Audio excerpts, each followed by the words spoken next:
I think the essence of being a good carer is you've got to know what your boundaries are and what boundaries you're going to allow within your care.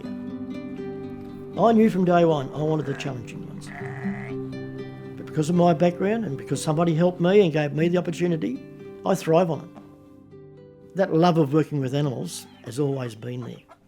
As a little codger, I'd go over and sit amongst the chooks and put my hand underneath the hens, waiting for them to lay an egg. I always thought I don't grudge my parents anything, but often I'd come home from school and there wasn't a lot of food in the house, and I just knew there was something better out there that was going to suit me better. I went to school on my 16th birthday at Uralla, and I knew when I went to school that day I wasn't going to go home.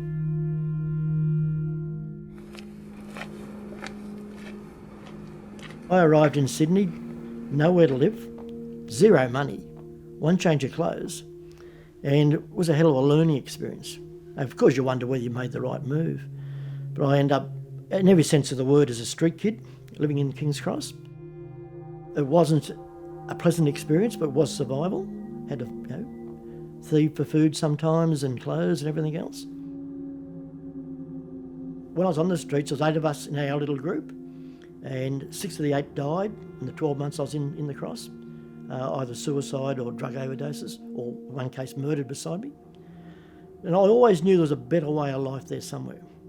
But that love of livestock kept me off the hard drugs. I went up to Sydney Show in 1967 to compete in a junior judging competition.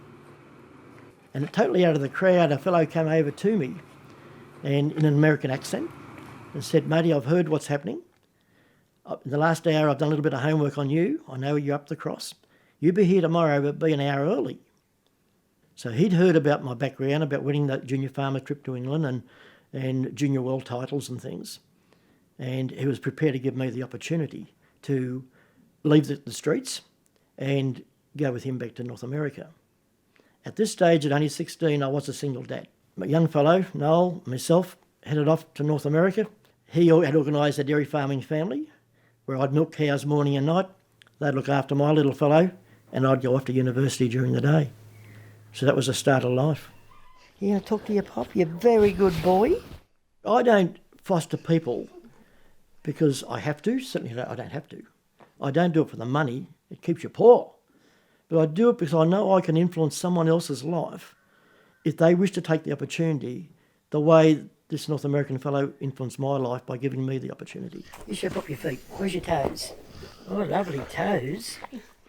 I've had 36 long-term placements. You have a lot that just have weekends or nights here or there, and they all come home except for 2.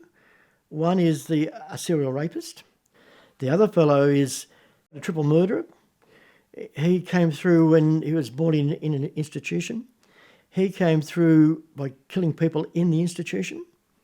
Because they couldn't handle him within the institution, they wanted him out, and he was sent to me, unknown by me what his background was.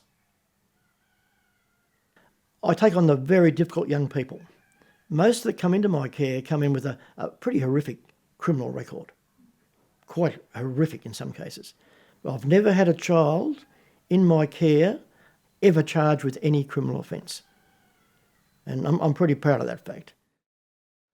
Because I guess I was a bit of a tough nut when I was young, and I always thought that if I got really into it, that's where the greatest need is.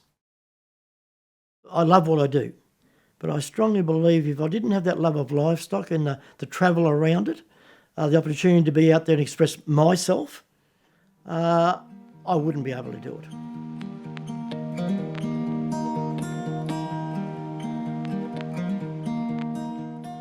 I'm not one person that likes to boast about what I do, but I've set up a trend that other people haven't done.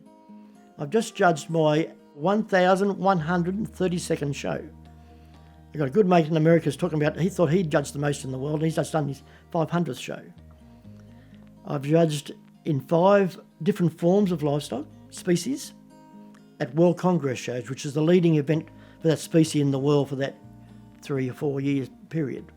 I was the first person to ever give commentaries at cattle judging, dairy or beef, in Australia, and possibly one of the first ever in the world. It was that overall width through the chest, the strength through the top, and especially the freedom of movement on those hind legs that today gave the calf championship to that individual. Today, when you receive your invitation for the major shows, the invitation states, if you are not prepared to verbally justify your placings after every class, do not accept this invitation. So that was a first which I'm pretty proud of. This old fellow said to me, he said one day, when I first arrived in America, he said, I'll give you some advice.